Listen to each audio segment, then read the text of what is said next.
bonjour et bonjour Nicole. En fait, il se passe quelque chose de très grave en ce moment qui est un mouvement majeur pour la liberté de la médecine et pour tout ce qui va en découler pour nous, patients. Et c'est un sujet que je connais pas très très bien, mais par contre, mon amie Nicole de l'Épine connaît le sujet parfaitement. Alors en deux mots, et après Nicole, tu te présenteras. Nicole avait le service d'oncologie pédiatrique à l'hôpital de Garches, où elle récupérait des enfants malades de cancer et qu'elle soignait avec beaucoup d'empathie et de gentillesse vis-à-vis des parents, et aussi de façon très efficace sur le plan médical. Pour leur remercier, on a fermé son service, mais c'est un sujet dont on parlera peut-être après. Oui, ce sera un excellent exemple de ce qui se passe. Bonjour, merci de nous accueillir et de parler de ce sujet d'actualité, et où chacun peut peut-être apporter sa petite pierre pour arriver à faire comprendre aux patients le vrai risque de cette loi santé si elle est votée. Donc moi je suis pédiatre depuis très longtemps, cancérologue, et effectivement j'ai fait à la Sciences Publiques Hôpitaux de Paris 30 ans de cancérologie pédiatrique, et on a terminé avec un joli service qui nous avait été ouvert spécialement pour nous à Garches, dans le cadre de la Sciences Publiques de Paris, pour que les patients qui le réclamaient depuis très longtemps aient droit vraiment en cancérologie pédiatrique au libre choix thérapeutique.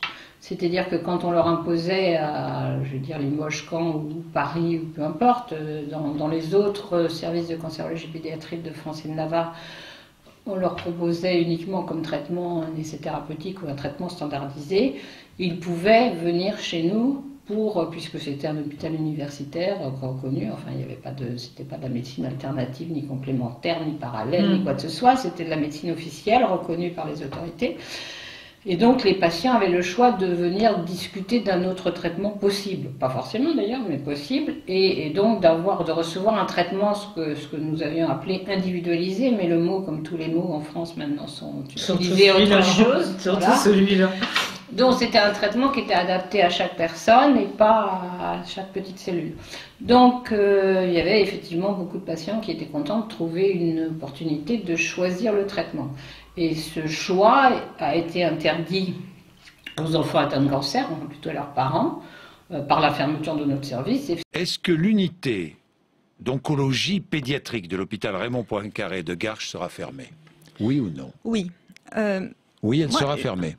Oui, c'est prévu. C'est vrai qu'actuellement, pour les moins de 15 ans, il n'y a aucune solution alternative, enfin je veux dire autre solution dans le cadre de la médecine académique, je dis bien, dans le cadre de la médecine académique, les enfants de moins de 15 ans n'ont aucune possibilité d'être traités autrement que par le protocole qu'impose l'ensemble des centres anticancéreux, qui sont une organisation pyramidale. Donc c'est organisé par les chefs universitaires du domaine, et puis c'est décliné dans toutes les villes de France où il y a de la cancérologie pédiatrique, et bon, qu'ils soient à Bordeaux, à Toulouse, ailleurs, on va leur proposer le même traitement. S'ils disent on va aller voir à Paris, ben allez voir, mais on va leur proposer le même traitement. Il n'y a plus d'autres possibilités thérapeutiques. Et effectivement, ce drame, pour les enfants, moi j'ai encore eu hier une dame pour son petit garçon atteint d'une tumeur osseuse maligne, et qui on a dit c'est le protocole, vous rentrez, demain c'est comme ça, etc. Et qui dit mais est-ce que je peux pas avoir un autre avis, une autre possibilité? Est-ce que je peux dire non? Donc j'ai dit, vous n'avez pas d'autre possibilité en France, parce que de fait, quoi, il faut accepter. C'est moi qui dis il faut accepter, on en est là. Et deuxièmement, si vous refusez, ça sera le juge des enfants, on vous dira vous êtes une mauvaise mère. Donc c'est ça l'absence de liberté thérapeutique, c'est ça qu'il faut que les gens comprennent. C'est ça qui se joue avec la loi de santé. La loi de santé, pour venir à elle directement, elle dit dans son article 1 qu'à partir de maintenant, enfin à partir du jour où ça sera voté, où les décrets d'application seront donnés aussi, c'est l'État qui décide de la santé, et c'est plus de la santé publique, c'est de la santé en général, et de l'organisation de la santé et des soins donnés aux patients. Donc c'est l'État qui devient prescripteur. Les bureaucrates, je n'ai rien contre les bureaucrates, il en faut partout. Néanmoins, ce ne sont pas des médecins, et ce sont les bureaucrates, par l'intermédiaire de leurs bras armés que sont les agences régionales de santé, qui sont des organisations qui dépendent directement du ministère de la Santé et qui sont dirigées par des gens qui sont des bureaucrates, qui ne sont pas des médecins. qui vont décider de tel service doit être ouvert à tel endroit, tel service a le droit de faire la cancérologie, tel service a le droit ou non d'opérer des cancers. Et s'il ne donne pas l'accréditation, le service ferme ou l'établissement ferme. C'est une organisation étatique majeure de la santé en France, c'est écrit dans l'article 1. Et c'est d'abord ça que nous contestons, nous médecins, mais aussi chirurgiens, dentistes, pharmaciens, orthoptistes, opticiens, kinés, toutes les populations, enfin tous les soignants, quel que soit leur mode d'exercice, contestent que ce soit des bureaucrates qui décident de leur mode d'exercice et des prescriptions qu'ils doivent faire. C'est ça qui est absolument hallucinant et dont les gens ne se rendent pas compte parce que, bon, évidemment, les médias... il y avait Marisol Touraine sur un média ce matin qui présentait évidemment les choses autrement. Vous serez tous contents, vous n'aurez pas à débourser d'argent, on met le tiers payant en avant, mais c'est pas le truc le plus important. Le tiers payant, c'est évidemment la seule chose qu'ils ont utilisée, mais de façon extrêmement efficace, hein, parce que ça va être les gens qui ne sont pas plongés dans le texte de la loi de santé et qui ont juste allumé un peu leur radio quand ils sont sur l'autoroute, disent bon, le tiers payant, ma foi, tout le monde le fait. Alors, les pharmaciens le font, les pharmaciens ne sont pas prescripteurs, donc de toute façon on ne va pas influencer sur leur prescription en fonction de qu'ils fassent ou non le tiers payant, ce qui est évidemment convenu aux médecins, on y reviendra. Ça c'est le premier, et puis ça marche pas du tout, il y a une pharmacie un jour sur deux qui ferme, je crois actuellement, parce que justement ils n'arrivent pas à être payés. Et en pratique, il devait par exemple y avoir un rapport, alors je ne sais pas si on en a parlé sur BFM TV, mais il devait y avoir un rapport sur la faisabilité du tiers payant qui devait être remis à Madame la Ministre en octobre 2015 avant qu'on vote la loi. Et qui n'est toujours pas fait. Ben oui, parce que c'est pas possible. Mais il ne faut pas s'inquiéter, Nicole, il va arriver. Il va arriver, mais le rapport va arriver, il va dire que c'est impossible puisqu'il y a 700 organismes payeurs, financeurs, puisque le but c'est étatiser, c'est d'ailleurs assez extraordinaire comme situation, au point de vue philosophique, c'est intéressant, hein. Le but c'est étatiser la médecine, mais en donnant la gestion des risques médicaux au privé en fait, puisqu'en fait on va, c'est une fermeture officielle claire, mais claire aussi pour nous qui étudions les textes, mais pas forcément pour tous les patients encore, ni tous les citoyens, c'est en fait la disparition totale de la sécurité sociale. Alors vous allez me dire, elle avait déjà disparu. Effectivement, elle avait déjà été en partie étatisée quand les patients ou les médecins disent « Ah, la sécurité sociale m'a pas fait ci, m'a pas fait ça ». En fait, ou a fait ci, a fait ça.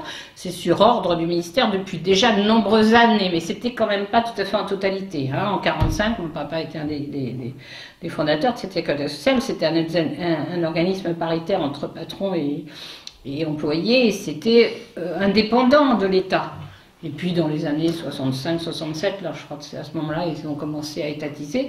Et puis progressivement, la mainmise de l'État sur la sécurité sociale a été majeure. Et là, on veut carrément la supprimer de fait, puisque si vous voulez, sitôt que cette loi est votée, il suffit de faire une petite annexe à la loi Leroux qui avait été fort intelligemment votée discrètement il y a 2 ans, personne n'a rien dit, et qui établissait les réseaux de soins. Alors elles étaient que pour le dentaire et l'optique en 2013. Sauf que là, il suffit de faire un petit amendement, un petit décret en disant que ça s'étend aux médecins et tout le monde sait que bien sûr c'est le but.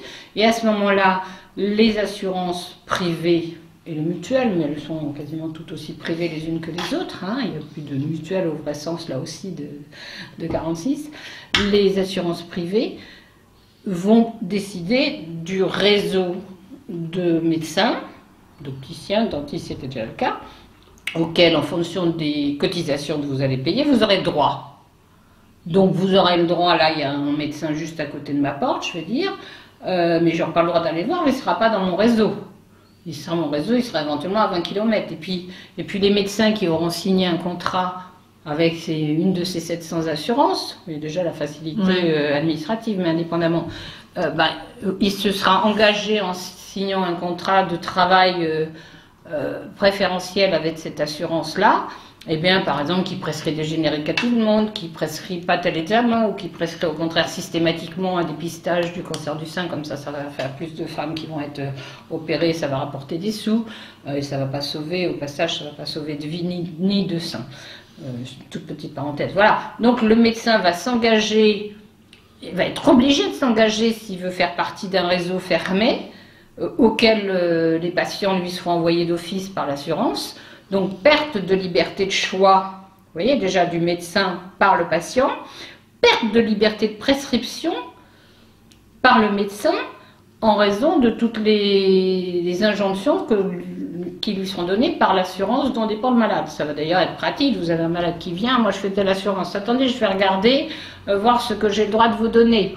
C'est de la médecine, ça. Donc, si vous voulez, cette loi est gravissime sur le plan, franchement, je dis philosophie, social, je ne sais pas comment vous voulez l'appeler, mais ça dépasse très largement la médecine. C'est vraiment une étatisation, mais une dictature, quoi, un totalitarisme. Si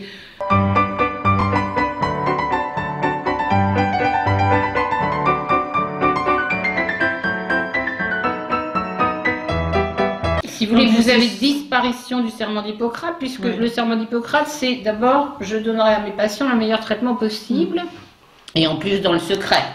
Donc le secret médical saute, puisque nous allons être obligés de donner les données de santé sur un site, les patients sont obligés d'accepter pour être remboursés que leurs données de santé, c'est-à-dire voilà, elle pèse tant, elle a fait une dépression, elle a fait un cancer du sein, elle a fait je ne sais quoi. Ces données de santé seront sur un site, soi-disant, alors Marisol croit que nous allons être le seul site qui ne peut pas être piraté. Enfin, quand on voit que la NSA est piratée, je suis pas sûre que les données de santé des Français ne le soient pas. Non mais il faut arrêter qu'on se mette du monde. Et de toute façon, votre assureur qui sera...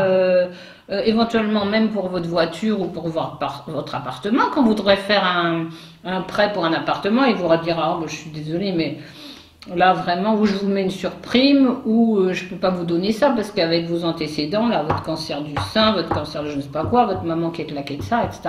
Donc il est évident que la diffusion des données médicales du patient va complètement impacter sa vie générale pour acheter une voiture, pour acheter un appart. Je n'arrive pas à comprendre que les gens ne veulent pas l'entendre, mais je pense qu'on leur dit pas, quoi. Non, mais ça va dans le sens de ce qui est en train de se passer, c'est-à-dire complètement la mainmise sur les gens. Et c'est sournois parce que les gens n'auront plus le droit de choisir le traitement qu'ils veulent, ni même pour leurs enfants. Et en plus, on va leur dire, mais c'est non-assistance à personne en danger, donc on va en plus faire pression sur eux. Si vous ne soignez pas, je vous arrête votre assurance. Ou même mettre les enfants dans un service social. Je place les enfants, parce que c'est non-assistance à personne en danger. On voit bien, comme pour les vaccinations, déjà actuellement, il y a déjà quand même des parents qui ne veulent pas qu'on vaccine avec un vaccin qui en plus n'est pas obligatoire, mais parce que la part obligatoire n'est pas disponible.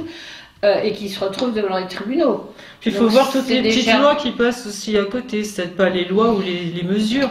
Par exemple, le fait que la dernière maladie qui a été notée dans le DSM, très joli, la dernière maladie mentale qu'on a fait passer en loose day dans le DSM, c'est le non-conformisme.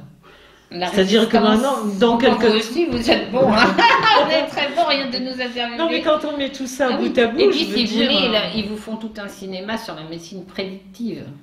Mais cette médecine dite prédictive, qui évidemment n'est pas une médecine, mais une arnaque, consiste à aller chercher chez quelqu'un des gènes qui éventuellement la prédisposeraient à tel ou tel cancer. Mais c'est merveilleux pour l'assurance privée, justement. Enfin, pour l'assurance qui va vous dire, vous me payez tant d'euros par mois pour que je vous assure. Oui, mais vous avez tel gène. Ça n'a jamais servi à guérir quelqu'un, mais par contre, ça servira vraiment à vous faire augmenter votre prime d'assurance, mais pas seulement pour la médecine, évidemment pour tout le reste, puisque les assureurs entre eux vont communiquer et qu'il n'y a aucun système, et d'ailleurs, tout le monde l'a reconnu, enfin, quand on un petit peu, qu'on trafique un petit peu, qu'on va lire les textes, tout le monde reconnaît qu'au bout de 2-3 fois qu'il y a des données personnelles de quelqu'un, on peut les croiser et les retrouver, même si elles ont été anonymisées. Donc ça c'est du cinéma absolu de nous dire que c'est anonymisé. Donc vraiment c'est très grave. Donc je dis déjà, serment d'Hippocrate bafoué. Il n'y a plus de serment d'Hippocrate, vous allez jurer en prenant votre diplôme que vous donnez les meilleurs soins aux patients, que vous allez garder le secret médical et que vous allez garder votre indépendance médicale. C'est pas possible. Déjà ne pas nuire. Ne pas nuire. Mais votre indépendance médicale n'est pas possible puisque les ordres pour traiter vont venir d'en haut ou de vos assureurs, etc. Donc, il ne faut pas me dire que c'est un mythe. C'est exactement ce qui se passe en cancérologie depuis déjà 15-20 ans. Donc effectivement, les parents qui s'étaient beaucoup battus pour qu'il reste une petite possibilité, on était dans notre petit coin assez caché, on était à l'hôpital universitaire, à la Paix de Paris, mais on était bien cachés, hein, si on téléphonait pour savoir où aller, pour nous trouver, il fallait nous connaître. Mais enfin, on avait le mérite d'exister, enfin ce service avait le mérite d'exister. Il a été fermé de façon violente, hein, je rappelle à ceux qui ont un petit peu écouté la télé à ce moment-là, c'était vraiment... les parents ont fait une grève de la faim, ils ont été évacués par des CRS, les patients... ont refusé de leur donner de l'eau, de les laisser aller aux toilettes. Pendant 15 jours, ils n'avaient pas de toilette, pas de télé, enfin ils étaient pires. On refusait de les laisser sortir pour embrasser leur enfant qui était en chimio à 10 mètres. Oui. Non, il y avait des grilles, c'était très très violent, et ensuite les enfants ont été enfermés avec leurs infirmières et leurs médecins, et personne n'avait le droit de rentrer jusqu'à ce que ils ferment violemment, parce que les gens résistaient quand même, ils voulaient les soins quand même, donc ils restaient quand même, les médecins, ils voulaient quand même soigner leurs patients, donc ils résistaient quand même, et donc ils les ont suspendus arbitrairement. Un jour ils sont venus, vous partez de l'hôpital, vous rentrez pas, etc. Et on en est toujours là, c'est-à-dire que moi j'avais 3 médecins qui étaient là depuis 30 ans, puis 2-3 autres qui étaient là depuis quand même 10-15 ans, qui étaient parfaitement formés. Ces gens-là, ils sont au placard, hein. Ils n'ont toujours pas repris le travail, de fait. Pétition, grève de la faim, recours devant les tribunaux, elle mène une bataille acharnée pour empêcher la fermeture de cette unité de soins. Un service qui privilégie des traitements individualisés, mais aux méthodes controversées car il n'applique pas les protocoles préconisés par le plan cancer. Donc je veux dire, et après on va nous dire qu'on manque de médecins, qu'on manque de cancérologues, parce qu'ils risquaient de peut-être vouloir être un petit peu indépendants et de ne pas obéir aux injonctions qui sont les traitements imposés. D'ailleurs, quand on nous a fermés, le président de la CME, de la Science publique de Paris, le président de l'ensemble des médecins, si vous voulez, de la paix, a dit pourquoi on ferme? Eh bien parce que nous, à Science publique, nous avons choisi d'entrer les patients aussi souvent que possible dans les essais thérapeutiques. Et donc c'est pas ce que fait le service d'oncologie pédiatrique de Garches, donc on ferme. Nous ne donnons pas aux patients l'ensemble des choix possibles. Il l'a dit comme ça, enfin on peut le retrouver, c'est sur un YouTube quelconque, on peut le retrouver. Il a dit clairement qu'on ne donne pas aux patients l'ensemble des choix possibles. Alors quand vous arrivez aux urgences de la Réboisière ou de l'Hôtel-Dieu, non, puisque l'Hôtel-Dieu aussi était fermé de façon arbitraire aussi, c'est de beaux locaux, ils vont servir des choses, hein, ça va pouvoir faire beaucoup d'argent. Tu as un mauvais esprit, toi. Oh, je pense que le DSM-5 va s'appliquer à moi. Donc, effectivement, vous arrivez aux urgences, vous avez, je sais pas, une fracture de jambe ou je ne sais quoi. Est-ce que vous avez envie de participer à un essai thérapeutique, je sais pas, sur les anticoagulants qu'on met dans les fractures de jambe? Non. Mais vous n'allez pas avoir le choix, c'est comme ça. La paix soit comme ça. Et c'est une décision. Et si vous voulez, c'était appliqué avant même cette loi tellement liberticide. Donc effectivement, le drame, c'est serment d'Hippocrate qui saute. Mais c'est aussi l'article 3 de la Constitution, c'est Nuremberg, c'est tout. Alors voilà, c'est ça. Je voulais revenir à Nuremberg. C'est quand même, suite aux atrocités dans les camps, il y a eu quand même le procès de Nuremberg, en particulier le procès des médecins. Et suite à ça, évidemment, comme toujours dans ces couleurs, on ne dit plus jamais ça. Hein, donc ouais, donc tous les juges, etc., on dit faut établir une convention. Donc en fait, ils ont fait effectivement le code de Nuremberg, qui consistait quand même essentiellement le plus profondément possible, c'est-à-dire que personne ne peut subir une expérimentation, un traitement expérimental sans son consentement, mais son consentement très éclairé. Et qui peut être repris éclairé, qui théoriquement. Alors on va vous dire que c'est le cas. Mais c'est pas vrai puisqu'on vous propose rien d'autre. Alors on va vous rentrer dans un essai, un traitement standard, et puis vous allez dire mais moi je veux pas. Alors on va vous donner le bras ancien, un truc comme ça. Mais c'est pas ça le choix thérapeutique. Le choix thérapeutique, c'est dire voilà, dans les années 80, on traitait les patients atteints de cette maladie comme ça, et ça donnait tel résultat. Voilà les publications à 10 ans, à 15 ans, voilà les résultats. Maintenant moi je vous propose ça, ça donne quel résultat? Je peux pas savoir, c'est en essai thérapeutique. Moi, le gamin que j'ai eu hier, sarcome d'Ewing théoriquement, donc tumeur maligne de l'enfant, On a dit aux parents que c'était le protocole. Ben, j'ai dit oui, c'est probablement le protocole puisqu'ils l'ont tous, enfin, donc ils échangeaient depuis 8 jours, mais c'est l'EuroEwin 99, donc c'est un essai thérapeutique. Vous le trouvez sur clinicaltrial.gouv, etc. facilement. Hein. Et cet essai thérapeutique est ouvert depuis 1999. Nous sommes, à ma connaissance, en 2015, donc on continue, vous voyez, à mettre dans un essai thérapeutique, on n'a pas les résultats, il en est publié. Alors qu'est-ce qu'on va donner aux gens ? Alors on va leur dire, ah non, non, mais les traitements anciens, c'est ringard, le consentement éclairé, Nuremberg est bafoué. Et pourtant, Nuremberg, effectivement, a été repris tous les 2-3 ans dans une conférence internationale qui se tient dans des villes différentes. Et en 2000, en particulier, ils avaient réécrit c'était la convention d'Helsinki. Donc ça s'est bafoué. Donc Hippocrate bafoué, Nuremberg bafoué. Et pour les patients, hein, c'est du direct pour les patients. Pour le médecin, ça lui change rien. Je veux dire, le médecin qui va vouloir accepter d'être trop beau, il va être trop beau et puis il va gagner sa vie, puis il rentrera chez lui plus tôt parce que il dira puisque c'est comme ça, de toute façon, qu'est-ce que vous voulez que je fasse? Bon, c'est pas les médecins, les médecins vont être désespérés parce que quand même c'est un métier qu'on a fait par vocation et pour beaucoup par passion. Hein, donc tous ces gens qui gagnent 23 € la consultation. Bon, ils pourraient effectivement aller s'inscrire comme médecin de sécurité sociale ou voilà, ils seraient salariés. D'ailleurs, c'est ce qu'ils vont faire pour un bon nombre. À mon avis, c'est ce qui les attend. Mais voilà, mais c'est quand même pas les médecins. D'abord, c'est 150 000 personnes. Là, ce sont l'ensemble des citoyens, l'ensemble des patients qui ne vont plus pouvoir être soignés selon les données acquises de la science. Donc,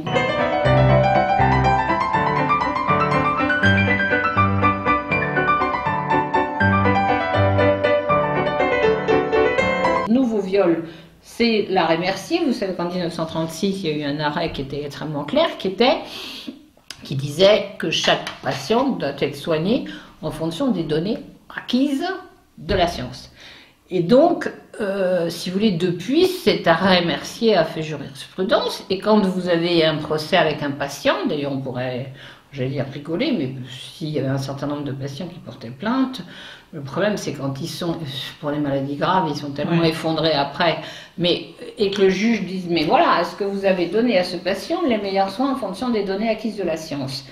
Et si le juge, mais le problème aussi c'est que la justice, c'est comme la médecine, ils sont sur ordre aussi, donc, mais si le juge, parce que ça peut arriver aussi, il y en a qui disent, moi je suis indépendant, hein, on inscrira aussi dans le DSM5, il y a sûrement des gens qui pourraient résister aussi, et normalement, si vous voulez, le médecin qui va avoir prescrit l'essai thérapeutique parce que son chef y aura dit, et son chef c'est l'Institut National du Cancer, par exemple pour les cancers qui y aura dit, il dit, oui, mais ça, c'est vous qui avez prescrit, vous êtes complètement responsable individuellement, médico-légalement de vos prescriptions. Et là, effectivement, ça pourrait coincer. Mais, bon, les gens réagissent pas dans l'ensemble, ils suivent, mouton tué, quoi. Je veux dire, hein, comme il disait De Gaulle, les veaux, faut plus citer De Gaulle, c'est plus à la mode, c'est ça. C'est mal vu. Non, mais ça va, quoi. Je veux dire, c'est... Moi, non, mais ça va pas, que les gens, on les endort comme tout, comme tous les sujets. Soumission. Là, on ne leur montre que ça. Oui, mais enfin, ça va, la loi est aussi sur Internet depuis... moi, je l'ai lu sur Internet en mars, t'as même la comparaison, je veux dire, les gens, ils peuvent aussi y aller voir un peu, quoi. Non, mais c'est leur vie, c'est la vie de leurs enfants, c'est vraiment dramatique, hein, parce que effectivement... Moi, ça me rappelle toujours cette expérience qui m'avait tellement fascinée, qui m'obsède depuis quand je l'avais lu. C'était Milgram, c'est ça, de ce sociologue américain qui a fait un essai chez n'importe qui, quoi. C'est-à-dire vous mettez des gens dans une pièce, tu la connais sûrement, tout le monde la connaît. Puis il y a eu un film qui en a été tiré. Tu mets des gens dans une pièce, dans un laboratoire, et puis d'autres de l'autre côté, et tu envoies des charges électriques jusqu'à un moment où ça peut être mortel. Et tu as 80% des gens qui acceptent de donner ces décharges électriques potentiellement mortelles au mec qui est en face, sur ordre. Ouais. Ce qui nous intéresse, c'est la capacité d'obéissance de M. Despol, sa soumission à l'autorité. Voilà, non, mais bon, il faut être conscient de ce qu'on est peut-être tous, hein, de ce qu'on est tous sûrement, parce que Sinon, rien ne s'expliquerait, hein, les camps de concentration et tout ça, et la soumission des gens qui ont... Je pense que les gens prennent pas la mesure de ce qui est en train de se passer, et n'ont pas conscience que si ça leur est pas encore arrivé, de toute façon, on est tous sur la liste. C'est la façon dont on va être traité. Moi, c'est comme toi. Moi, j'ai beaucoup de mal à voir à quel point les gens sont soumis à ce qu'on leur dit, à l'autorité, voilà. C'est-à-dire qu'au lieu de se poser des questions, au lieu d'avoir un esprit critique, de se demander qu'est-ce qui se passe, pourquoi, c'est oui, mais si c'était comme tu le dis, on le dirait à la télé ou oui. Et franchement, enfin, je veux dire, quand ça concerne leur vie et celle de leurs enfants et de leurs proches, je comprends même pas qu'ils prennent pas le temps de... Moi, ce matin, j'ai lu sur Facebook, je sais pas ce qu'elle va avoir répondu, la dame, c'était une dame qui était venue à Garches, qui a dit, ah, les médecins, pourtant elle avait vu donc, nos gamins. C'est une politique, hein, évidemment une politique bien marquée à gauche et qui ne doit pas pouvoir imaginer critiquer ce tiers payant. Et qui dit, ah mais moi j'aime bien le tiers, les médecins sont en manifestation, mais moi j'aime bien l'idée du tiers payant. Oui, mais c'est pas l'idée du tiers payant, faut être concret dans la vie quand même, là. Les gens, il faut qu'ils soient concrets. Et ça m'a fait mal, parce que je suis plutôt sympa, enfin de cœur, pas du cœur, mais cette espèce d'inconscience.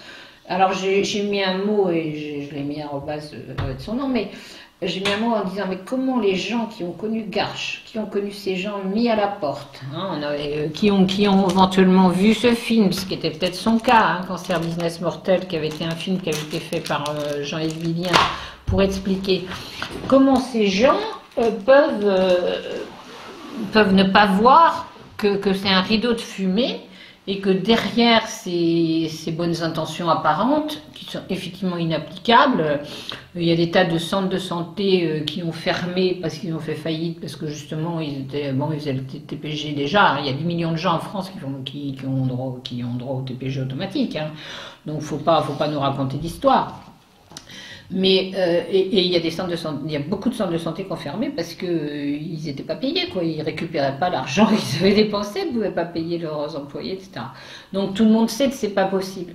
Mais indépendamment du fait de c'est une belle histoire, ça serait sympa si on pouvait le faire, de ne pas voir qu'il y a autre chose dans cette loi qui fait qu'on ne peut plus soigner les gens en fonction des données acquises de la science, qu'on ne peut pas donner aux patients le meilleur en fonction de l'état actuel de la science, qu'on est obligé d'appliquer des ordres, que nous sommes tous devenus des robots et qu'eux sont devenus des objets, bons à tester les médicaments, on vous oblige à tous à prendre des statines pour telle ou telle raison, malgré tous les effets secondaires et toutes les démonstrations qui sont faites, on vous oblige à faire un dépistage de cancer de la prostate, et on a augmenté, je sais pas, par 500 le nombre de cancers de la prostate en 10 ans en France, là, c'est hallucinant, mais c'est des faux cancers, c'est des vraies cellules cancéreuses, mais des faux cancers, c'est-à-dire qu'il y a des vraies cellules cancéreuses quand on va chercher, oui, mais ces cancers n'auraient jamais évolué. Pourquoi on a 70% de plus de cancers de la prostate qu'au Danemark? On a un mode de vie tellement différent. En Allemagne, je ne sais plus, sur 15 ou 18 000 personnes. Oui, non, mais de toute façon, on a suffisamment de démonstrations scientifiques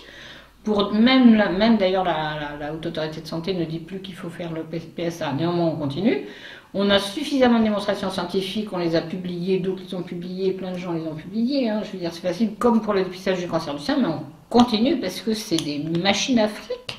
On est là pour la finance. Et alors, en cancérologie, on pourra le développer une autre fois, mais en cancérologie en particulier, on est en train de supprimer. Pourquoi il faut absolument supprimer des gens comme nous étions et comme tous ceux qui étaient ailleurs, hein, parce qu'il y en a plein ailleurs qui ont été virés. Bon, nous, on avait vraiment une grosse population de patients qui se défendaient beaucoup, donc on a réussi à durer pendant 100 ans, mais néanmoins, pourquoi on nous a fermés? Parce qu'effectivement, il ne faut pas qu'on ait la liberté de choisir les traitements. Parce que si vous voulez, les traitements éprouvés qui marchaient dans plein de maladies, je le dis à chaque fois et je le redirai toujours, on guérissait en 1985 3/4 des enfants atteints de cancer. J'aimerais bien qu'on me dise combien on en guérit aujourd'hui. Hein. Mais sauf que maintenant, on ne publie plus rien, aucun résultat, donc ça risque pas. Et puis on guérissait aussi la moitié des gens atteints de cancer, des adultes.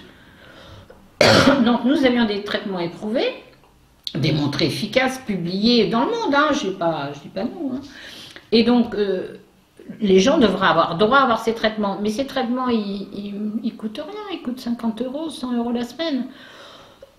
Or, que veut Big Pharma et les financiers et les fonds de pension qui possèdent maintenant Big Pharma et Big Pharma qui impose aux politiques leur politique, mettre en marche, poser des traitements qui s'appellent thérapie dite ciblée ou autres, qui coûtent 100 000 € l'année et qui n'apportent rien aux patients, sauf des effets secondaires énormes, qui sont valorisés, enfin qui sont autorisés, à laquelle on donne l'autorisation de mise sur le marché après des études dites pivots, parce que les essais thérapeutiques c'est déjà dépassé. Le combat contre les essais thérapeutiques, en gros, il est vraiment dépassé parce que maintenant, c'est le combat contre les études pivots. C'est-à-dire, les études pivots, tu trouves un médicament qui pourrait être intéressant, je sais pas, sur le cancer de la prostate. C'est mieux le cancer de la prostate puisqu'on en fabrique autant qu'on en veut, donc c'est idéal. Mais oui. Et donc, tu fais un essai thérapeutique, c'est toi qui es là beau. C'est ta propriété, l'essai entre guillemets, mais tu le fais sur 150 personnes. Versus placebo, versus un traitement plus ou moins efficace, la chimiothérapie que tu choisiras. Au bout d'un an, 150 personnes d'un côté, 150 de l'autre, c'est une étude pivot, et tu dis à l'agence du médicament, voilà, il faut me donner l'AMM parce que regardez, mes résultats sont très intéressants. Évidemment, avant, j'ai démontré que c'était en général sur une maladie relativement rare, parce que même le cancer de la prostate, on va pouvoir sûrement les couper en 25 sortes. Maintenant, il n'y a plus de maladies fréquentes. Tout le monde a une maladie rare. D'ailleurs, écoutez autour de vous, tout le monde a une maladie rare. Forcément, grâce aux gènes, on peut toujours, évidemment, tu as la mutation de machin, c'est pas la mutation de chose, donc c'est une maladie rare. Si c'est une maladie rare, toutes les autorisations de mise sur le marché européennes sont beaucoup plus faciles à obtenir. Elles sont théoriquement provisoires le temps qu'on fasse une étude sur des populations plus longues, mais enfin, ce provisoire qui dure longtemps, jusqu'en tout cas, tu as un nouveau médicament que tu vas refiler à la place. Et ces études pivots permettent d'avoir un brevet qui ne dure pas 10 ans, mais 15 ans.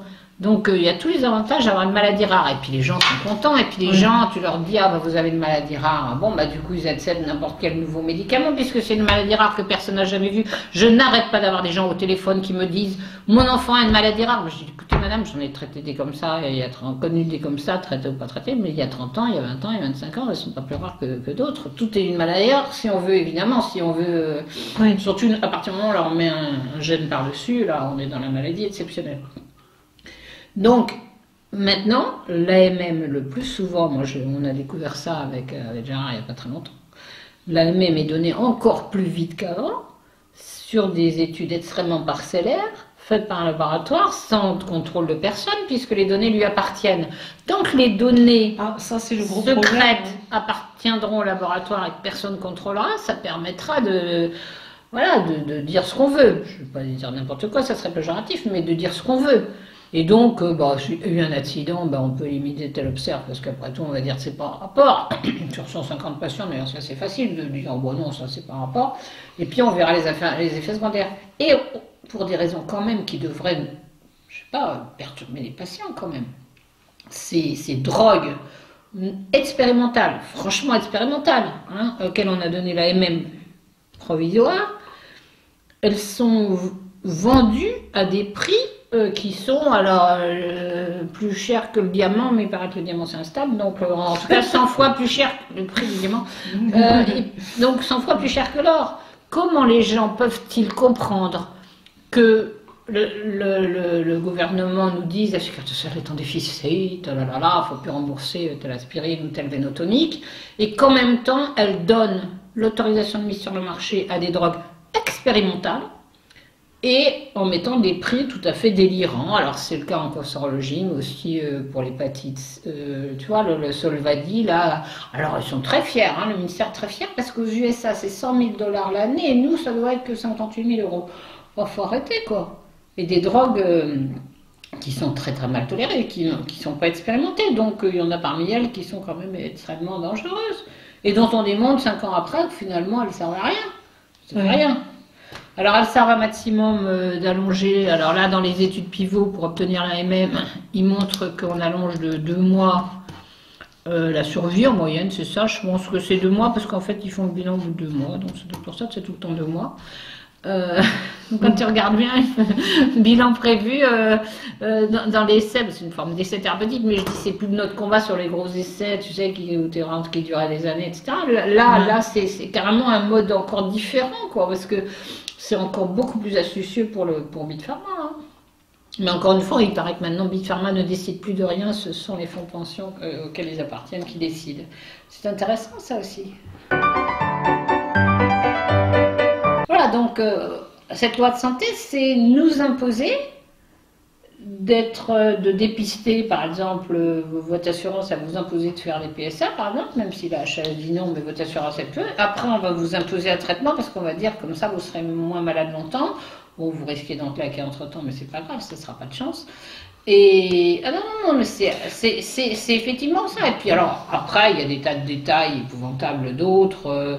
Ça touche tous les domaines, hein, parce qu'en gros, par exemple, on dit qu'il n'y a plus assez de médecins. Ben, ceci, c'était quand même vachement bien organisé, parce que le numerus clausus, c'est pas d'aujourd'hui qu'on dit en 2015 il n'y aura plus de médecins. Mais non, mais c'est vachement bien qu'il n'y ait plus de médecins. On va vous mettre des robots à la place ou des gens qui seront éventuellement des gens intelligents et bien formés, mais qui seront obligés de se taire, hein, parce que le médecin roumain qui arrive, je pense pas qu'il va déjà, nous, le médecin formé ici, etc., il se tait de fait, hein, parce que dans les hôpitaux publics, ça fait quand même 15 ans qu'on n'a plus de liberté de soigner. Hein. Faut arrêter de dire que c'est... voilà, l'hôpital public, il est mort, hein, depuis déjà longtemps. Alors, effectivement, on avait encore la ville, ça nous aidait, mais il fallait tuer la ville, puisqu'il n'y avait plus de liberté à l'hôpital.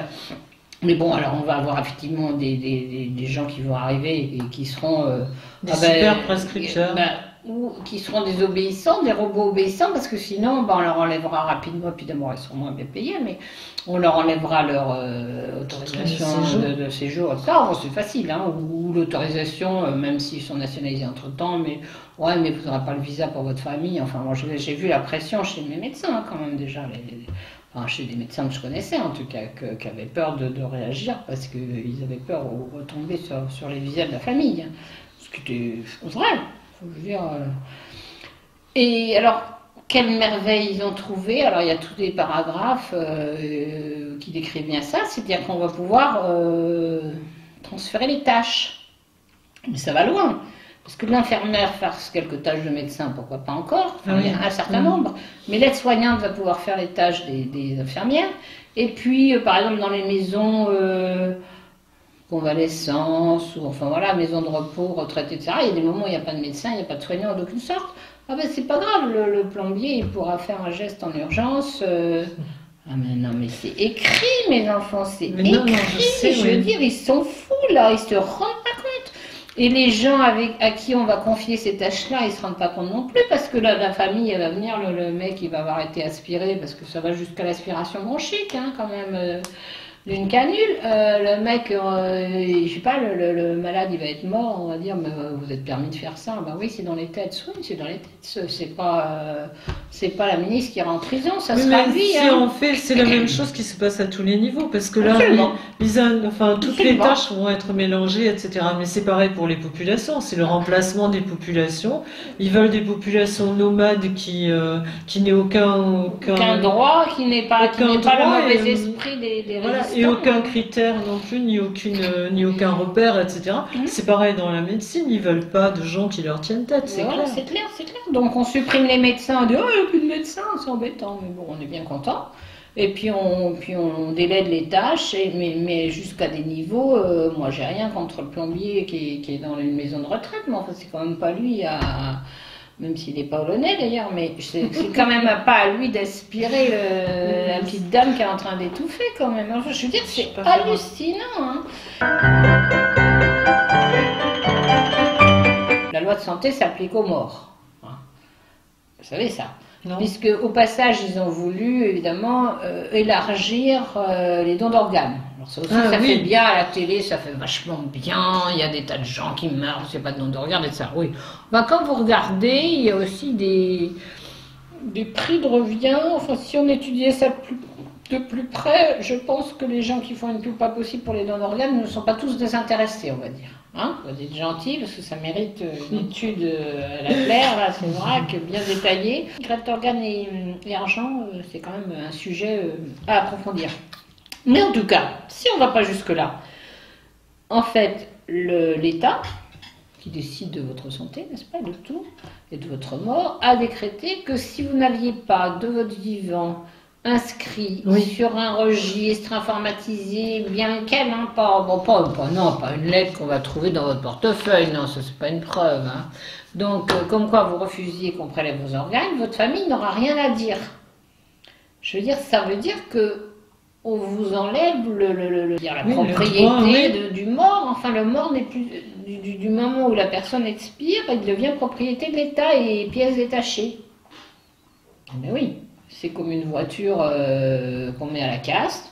Donc là, on va le mettre à la morgue à la place de la casse et il va devenir pièce détachée. Mais là encore, c'est la même perte chose. Totale de liberté quand même. Ouais, mais là, c'est encore la même chose qu'ils voulaient faire avec la théorie du genre et tout ça. Oh, où il fallait absolument que, d'ailleurs, dans le bouquin de l'OMS, un manifeste là qu'il y avait sur la théorie du genre et sur les comment ça s'appelait, standards pour